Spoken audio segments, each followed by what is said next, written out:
In this function, there are two expressions were given, and I can equate them only when at least one of the sides are same. So in order to do that, I have this function. In this function, I will replace x with x minus k. So that will give me f of x minus k. Replacing x with x minus k means throughout my equation I have to do that. So I have x squared plus 2. So I'm replacing x with x minus k. That will look like x minus k whole square plus 2. And if I simplify this, f of x minus k equals to, by expanding this is nothing but a minus b whole square, like x square minus 2kx plus k square plus 2. So this is the expression we have it. And now we know that f of x minus k can be replaced with x square plus 2x plus 3. X square plus 2x plus 3. Since we have two different equations, and we have basically two different variables and with only one equation in this.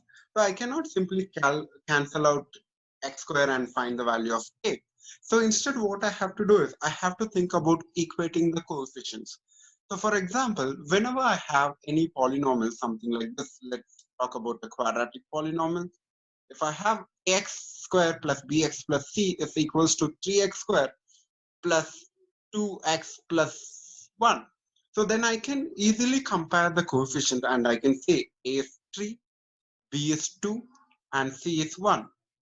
So that is the reason here also I can compare the coefficients.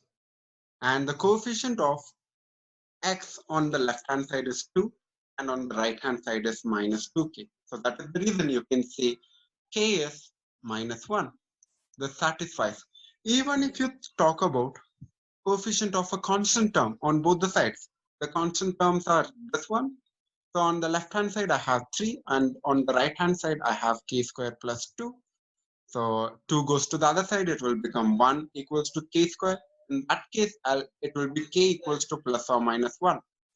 But k cannot be positive 1 because if k is positive 1, this coefficient of x doesn't hold good. So that is the reason k equals to minus 1 should be the only answer. So that is the reason it should be C is the answer for this.